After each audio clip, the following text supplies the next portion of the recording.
One thing while I'm on your show, as long as Putin now is not exactly a fan of our country, let him explain because Chris Wallace wouldn't let me ask the question.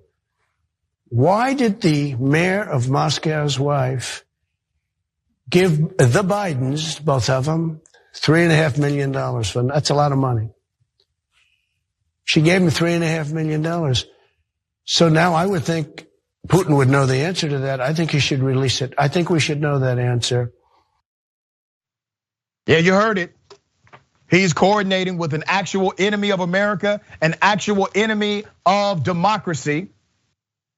This is a man fiending for power. That is what you see on display. He feels lost without it. You know why he feels lost without it? Because he's empty. He bears no value system. There's nothing internally that connects him to the greater world around him other than his power and wealth. And here's one thing about power. It's not quenchable. People that seek power will never get enough and say, now I can quit. Now I've arrived. It is not quenchable whatsoever. This isn't the first time Trump has required or requested information on political enemies. Remember this 2016 campaign, here it is. Russia, if you're listening, I hope you're able to find the 30,000 emails that are missing. I think you will probably be rewarded mightily by our press. But they call him a patriot. America first. Damn, America first looks a whole lot like Russia before America, Russia before democracy, Russia before common sense.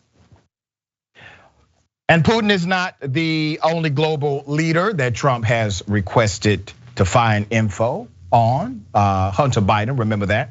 Back in 2020, then President Trump called Ukraine President Zelensky about Hunter. Said, and I quote, "There's a lot of talk about Biden's son.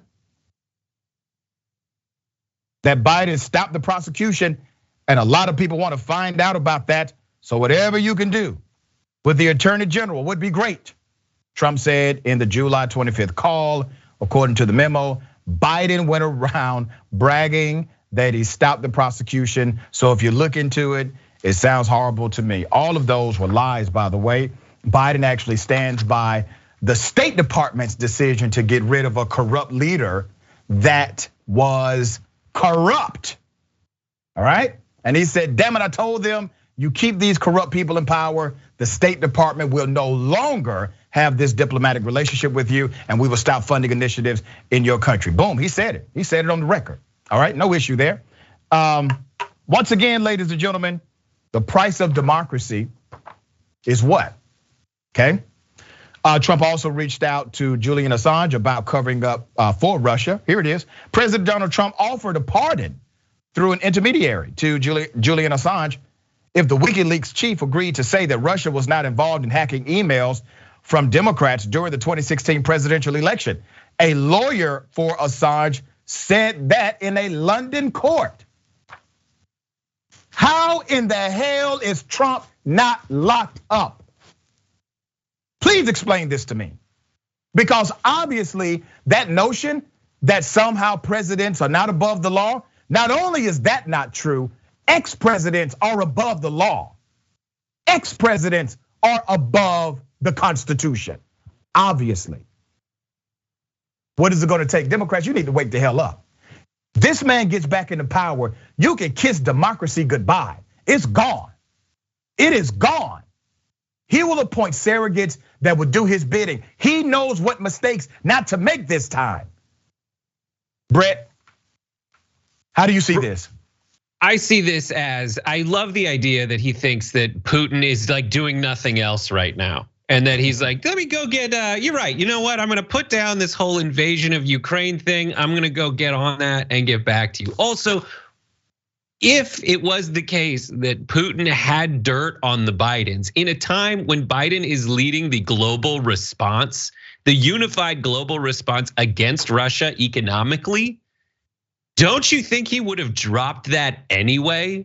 Do you think he's waiting for Trump to be like, this is a good idea? And what would the response be? Like the last time we got information about what was on Hunter Biden's laptop, for example, it was just a bunch of stuff that made Hunter Biden seem pretty cool. Like he did a lot of drugs and he threw a lot of parties.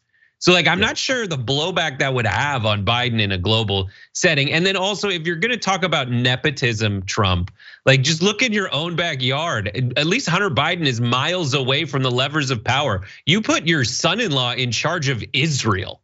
Yep.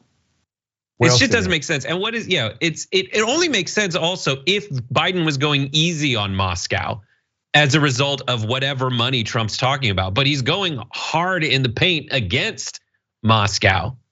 And what do you want? Do you want him to go harder against Moscow? Because that's global thermonuclear war.